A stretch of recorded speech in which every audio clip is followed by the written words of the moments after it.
Alright, shalom to the hopefully elect. I'm going to start off by giving all praise, honor, and glory to the Most High Yahweh, by Hashem, Yahushua, by Hashem, Rakakadash. Double honor to the head apostles and elders of great millstone who taught us his truth, along with his sincere brethren also laboring in his work, and also to the believers, you will say shalom. Alright. So yeah, this lesson is going to be entitled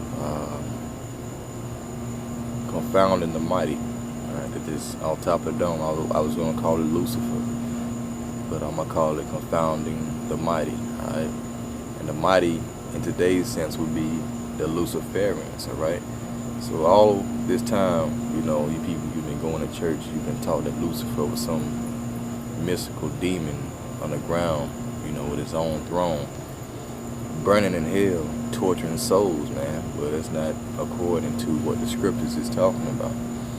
Right, and this pyramid represents this system that is laid out for the masses of people. And you, my friend, who are not in the know, are brainwashed, as you would be on the bottom down here, following these different religions and philosophies, you know, which are set up by the elites. So as you can see,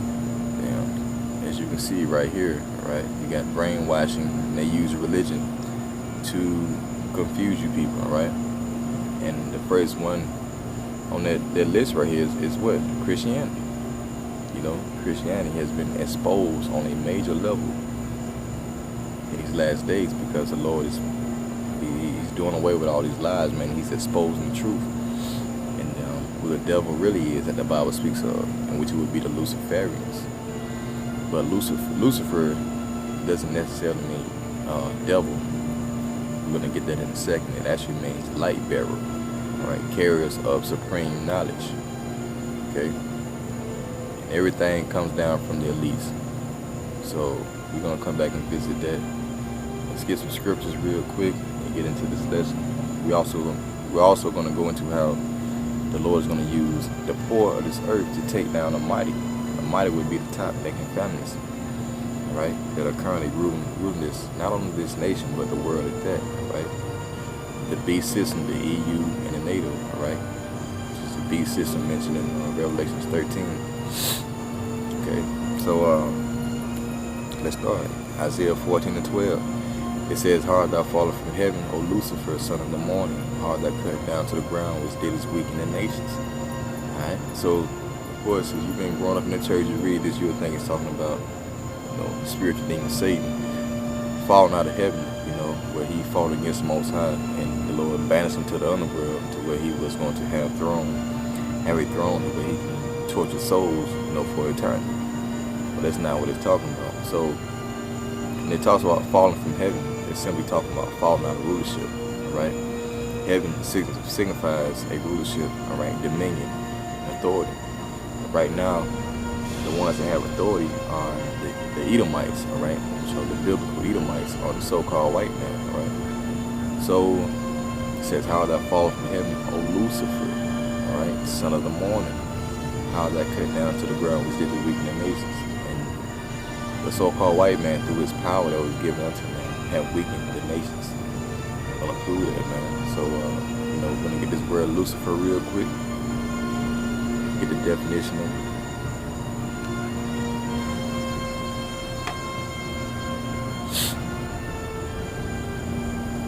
Alright. Lucifer equals what? Light bearer. Shining one. Morning star, Lucifer, of the king of Babylon and Satan. Right? Light bearer.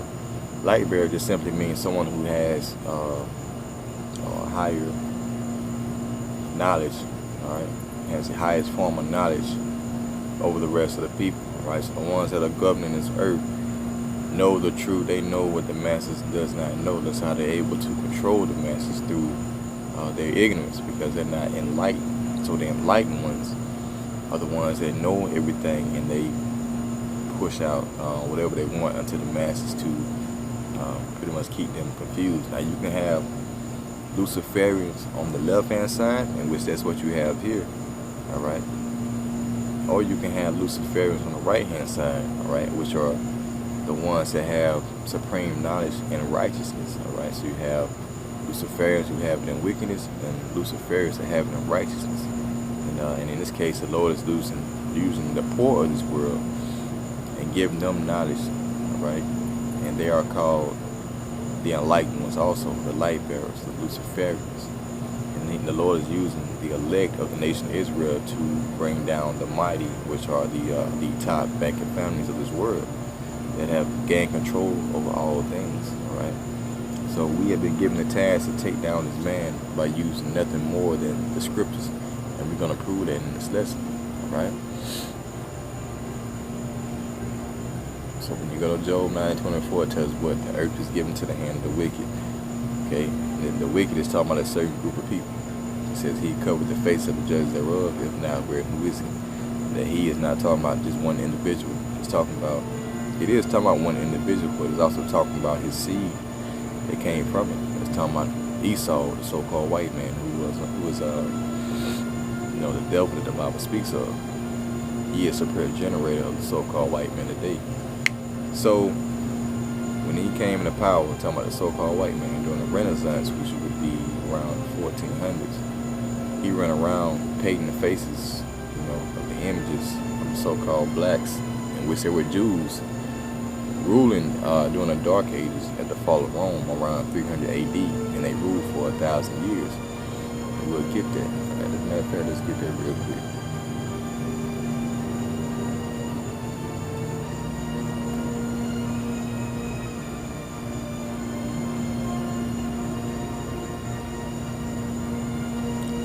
We start at verse 2, verse 1.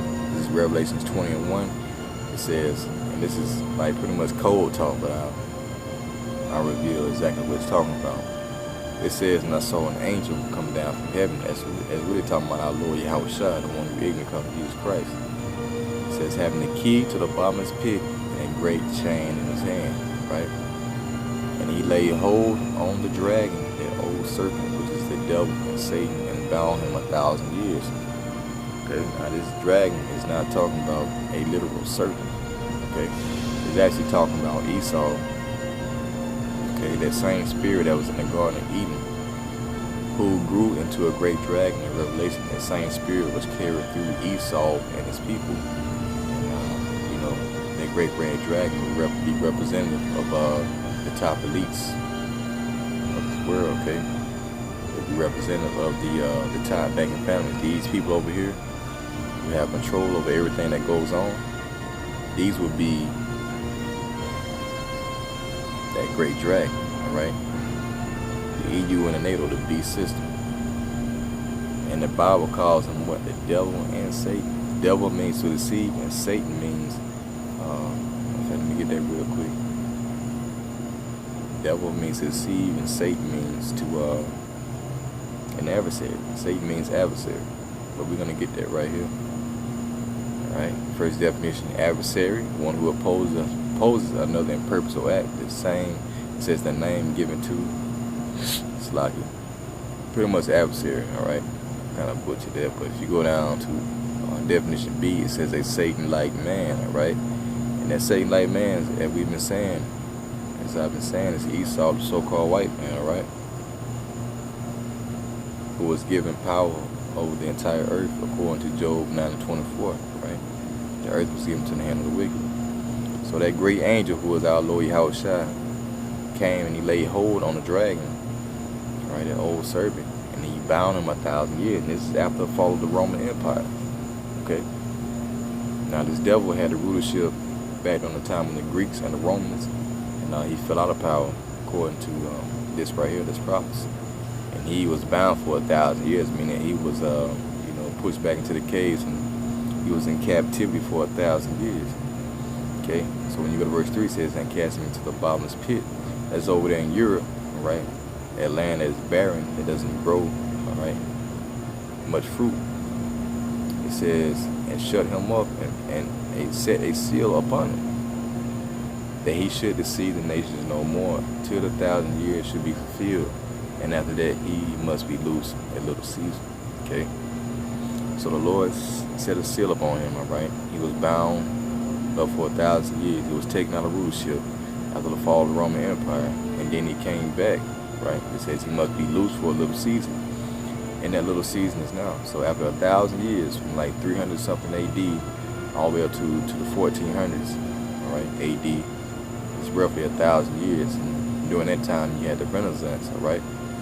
You had the rebirth of a nation, in which that nation was the nation of Esau, and they went out to deceive the world, okay, just like they did when they was in Greek.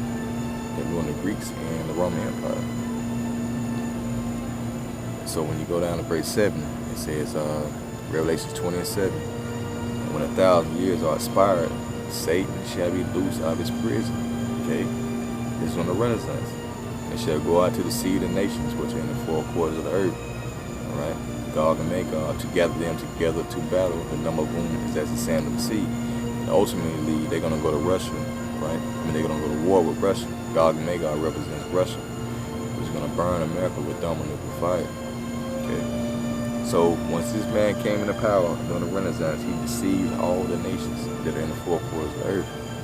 See, that's why the scripture said that the earth was given to the hand of the wicked.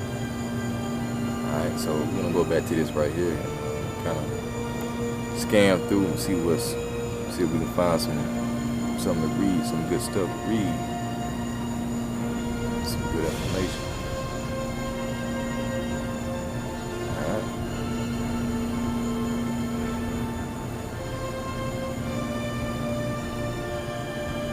And yeah, these Rothschilds, you know, these top bankers, they are the ones that fund the wars that we have, as you can see right here. Let's read this real quick. 3 steps from private central bank to world war. Step 1: enslave the nation to a private central bank issuing the publicity currency as a loan and enter to try the people in unpayable debt. Right? Yeah, they give you that fake money. They give you that, you know, it's pretty much paper, man. At the end of the day, it's not backed by nothing. And they gave you that paper, you know, to prep for the New World Order, because paper holds no value. Now, if they crash the economy and they crash the system, then who has all the resources? They got all the resources. The stuff that has value to it, are like oil, gold, silver, rubies, precious jewels. Right? Everything that has substance, they have those things, and they gave you pretty much IOUs, you see. And so they plan on crashing this system and getting you people to bow down to their New World Order agenda. Step 2: when the people cannot borrow anymore, have the government borrow on their behalf and without their permission to keep the pyramid scheme working. Right? Because America and the whole world of that is nothing more than a pyramid scheme. Step 3: when both the people and the government can no longer borrow, start a world war to conquer other nations' wealth to balance the books. That's what they do, man. That's what these elites do. As you can see, they've been doing this for years. Right? The crash of 1907 was followed by what? World War I. The crash of 1929 followed by World War II. Okay, 08 wasn't a big crash, but this current time right now, in which they were gonna crash the system pretty much completely. They're gonna start a World War III. Alright? And this is all to gain riches. Let me read this real quick. Few Jesuit agents. The Rothschilds and Rockefellers. The Rothschilds and Rockefellers are only two of 13 controlling families of the Illuminati. They control the British monarchy and other royals worldwide. They control the world fiat currency, except Iran, North Korea, and Cuba. With that, they control the world religions, world political systems, the world corporations, the planet Earth, and possibly beyond. But they cannot yet control the information on the internet that exposes them. Right? Like this right here. Like we putting out information and we expose this, man. You know, mainly the prophets are the ones that are giving you the root of the problem. There's a lot of people that know about the Illuminati, but they don't know, you know, the root of it and where it came from. Alright, everything comes from the scriptures, as I'm exposing to you right now. Alright? And this is a quote right here. I'll read this real quick from 1790, from 1790, from Mayor Amschel Rothschild states. He said, let me issue and control a nation's money and not care now who writes the laws. So was all about controlling the money. You can control the money, you can control the laws, right? So the ones that have control of the earth, these are your Luciferians, the ones that, you know, have pushed out everything that you pretty much see, right? The system that you see going on is pushed by them. So from there, I mean, and this man had received power from the Most High. You know, he hasn't received power from himself. You know, people don't realize that the Most High is in complete control, and we can improve it. So this is Revelations 13:7. It says, and it was given unto him to make war with the saints. Now, who are the saints? The saints are the Israelites, the so-called Negroes, Latinos, and Native Americans, right? They had their heritage stripped away, and they would start to call themselves African Americans, blacks, Latinos, Native Americans, you know, Hispanics, Puerto Ricans, Jamaicans, Haitians, all right, Guatemalans, Venezuelans, Colombians, all that. All these people are the Israelites that the Bible speaks of, the chosen, which come from the 12 tribes of Israel, right? So it was given them power to the white man, all right, Esau, to make war with the saints and to overcome them. Okay, so he came. This is when he came to power during the Renaissance. It says, and power was given him over all kindreds and tongues and nations. That time about the Illuminati, man. The so-called white man, Esau. Right? It says, and all that dwell upon the earth shall worship him, whose names are not written in the book of life of the Lamb slain from the foundation of the world. And the reason why you're worshiping him is because of the system that was laid out. The system that was laid out, okay, comes from the elites. So when you subscribe to Christianity or any other thing that is pushed in society, it all comes from the elites, and this is how you're worshiping him. You see? So from there, let's prove that the Most High is in control. This is Daniel 4:17. This matters by the decree of the watchers and the demand of by the word of the holy ones, through the intent that the living may know, yet the living are the ones that have attained this knowledge and wisdom and understanding according to the scriptures, all right? The elect of the nation of Israel to understand these mysteries. To the intent that the living may know that the Most High ruleth in the kingdom of men, and giveth it to whomsoever he will, and set up over the basis of men.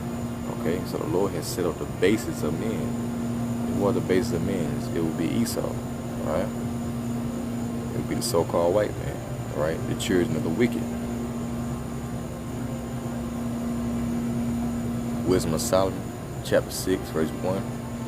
And this is going into the Lord, showing you who's in control.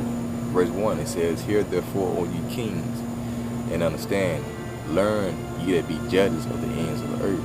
Who are the judges right now? The Illuminati. Give ear, you that rule the people, and glory in the multitude of nations. For power is given you of the Lord, Yahweh Shemel Shah, and sovereignty from the highest, who shall try your works and search out your counsels. Because being ministers of his kingdom, ye have not judged aright, nor kept the law, nor walked after the counsel of the Most High. And this was ultimately dealing with the time when the Israelites were in rulership. But now that same aspect, all right, the same sentiment is pertaining to now the elites. Verse 4, because being minister of his kingdom, you have not judged aright, nor kept the law, nor walked after the counsel of the Most High. It says, horribly and speedily shall he come upon you, for a sharp judgment shall be to them that be in high places. And who's in high places, man? It'll be the Luciferians on the left-hand side. For mercy will soon pardon the meanest, but mighty men shall be mighty tormented. For he which is Lord over all shall fear no man's person, neither shall he stand in awe of any man's greatness. For he hath made the small and the great, and care for all alike. For the sword of travail shall come upon the mighty. Alright? The Lord is about to turn his kingdom back over into the righteous rulers of the earth. Alright? As the scriptures say, when the wicked rule, the people mourn. When the wicked bad rule, the people mourn. But when the right is on authority, the people rejoice. We should get that real quick.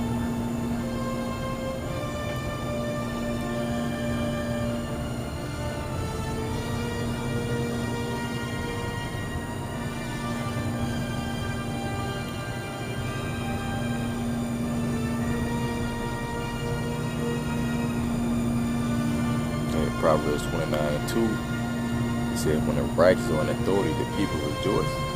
But when the wicked bear rule, the people mourn. And the people are mourning right now.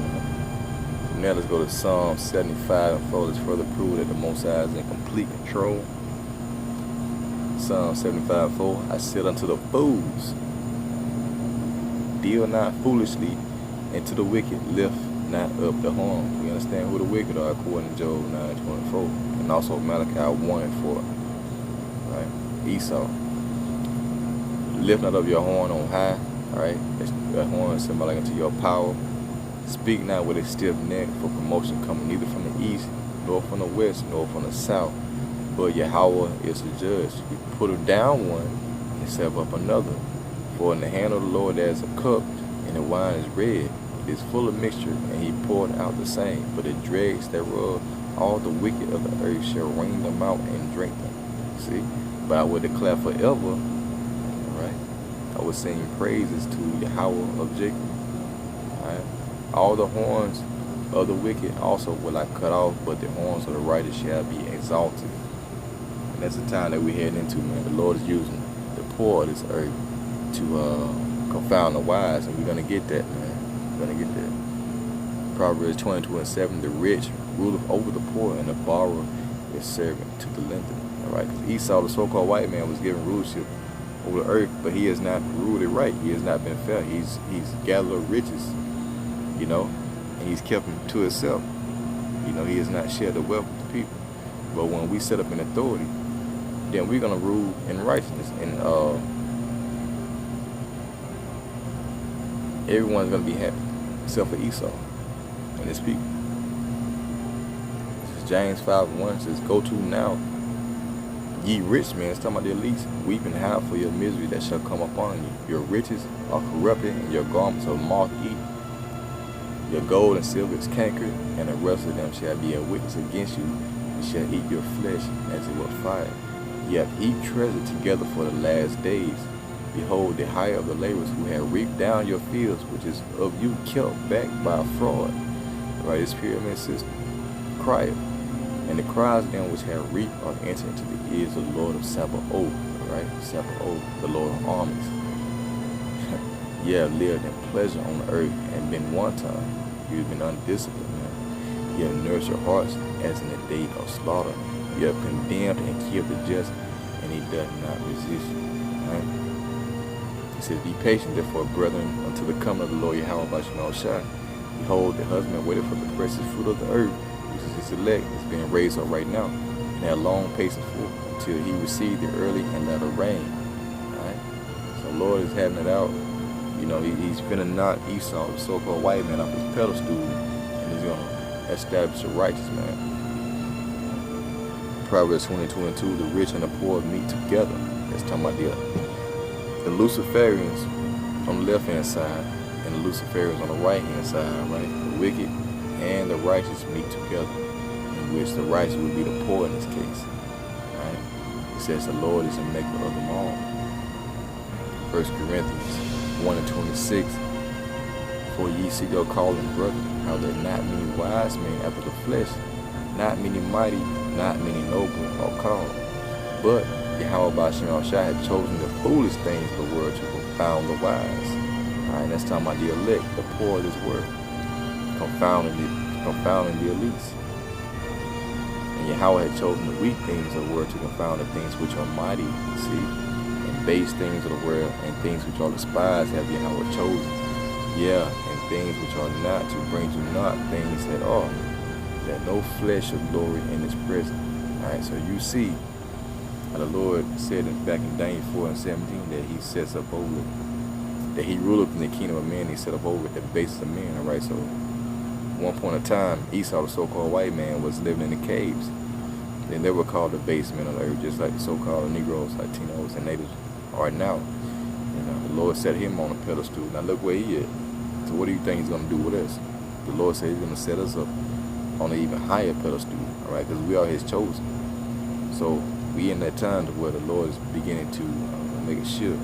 He's taking the elites, he's bringing them down, and we're meeting, and we're clashing right here. And eventually, you know, our Lord's gonna come back and He's gonna take them out of power, and we're gonna be set back on top, and then we're gonna rule the earth in righteousness. All right. Let's go to James 2:5, and it reads, "Hearken, my beloved brethren, have not Yahweh chosen the poor of this world, rich in faith, and heirs of the kingdom which He hath promised to them that love Him?" See, the Lord chose us to have faith, man, to have faith in what this word is talking about, and to believe that we're going to be set up in rulership, all right, in the next kingdom. So we are the heirs, all right, of the kingdom which He had promised to them to love Him. And this goes all the way back to the promise of Abraham, man, in which Esau, the so-called white man, wants to stop because he casted away his blessing, right, which entailed rulership. But we're not taking this man down with any kind of physical or carnal weapons. 2 Corinthians 10:4, "For the weapons of our warfare are not carnal, but mighty through the Most High, to the pulling down of strongholds." And what's a stronghold, man? The elites, the system, this government, casting down imaginations and every high thing that exalted itself against the knowledge of the Most High, and bringing into captivity every thought to the obedience of Hamashiach, right? And this is what's confounding the Almighty, man. The fact that we're able to go into the scriptures and reveal His iniquity. 2 Maccabees 15-16, "Take this holy sword, a gift from the Most High, with thee which thou shalt wound the adversaries." It's not talking about a physical sword, man. It's talking about a spiritual sword. It's talking about a spiritual sword that we land on Esau, man. Alright? Esau's blessing was the carnal sword, his weaponry, man. Our blessing was the spirit. And this is how we're going to be able to take Esau out of power. So that's why we do these videos and all this stuff like that, man. Because it's all to speak the Lord's word about what's upcoming, you know, the prophecies that are coming, and to tell our people to repent so they can receive an inheritance in the upcoming kingdom, man. Some of these so-called Negroes, Latinos, and Native Americans. Hebrews 4:11, "Let us labor therefore to enter into that rest, lest any man should fall after that same example of unbelief." All right, so the ones that have been called into this faith, we are to labor, all right, we are to put our hand to the plow and to continue working, pushing His word out, so we can receive the kingdom.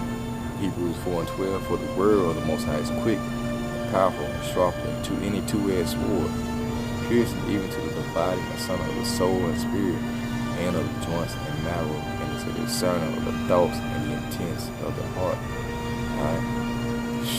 And this word is powerful, man. This is why the whole world is in an uproar and chaos. It's because we use this word to tear down.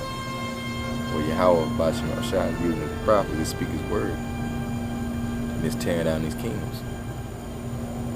Jeremiah 51:20, "Thou my battle axe and weapons of war. For with thee will I break in pieces the nations, and with thee will I destroy kingdoms." And you're seeing these kingdoms being destroyed as we speak. Alright? And this is done in this physical sense, but it's also going to be done.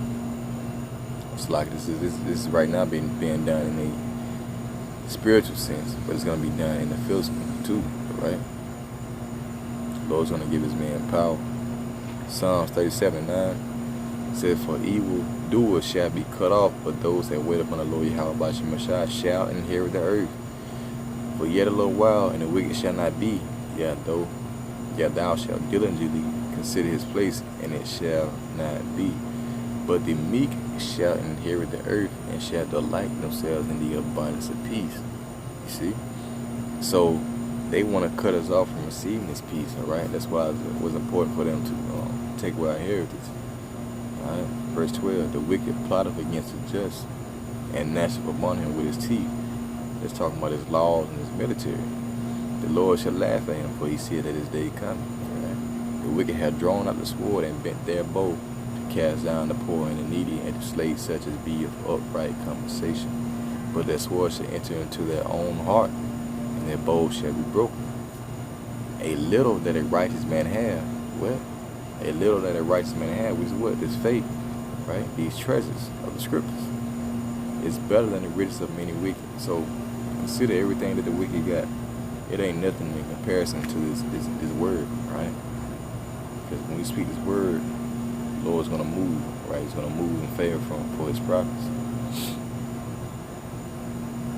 Alright. Verse 17, for the arms of the wicked shall be broken, but the Lord Yahweh Shemashah upholdeth the righteous. See? Let's go to 2nd Esdras, chapter 7. Start at verse 41. It says, even so now sin corruption is grown up, and wickedness increased, and the righteous have prayed for the ungodly. Alright, it's talking about you people, man. You so-called Negroes, Latinos, natives that are praying for the ungodly, which consists of these Edomites. Wherefore shall it not be so now also? He answered me and said, this present life is not the end where much glory doth abide, therefore have they prayed for the weak.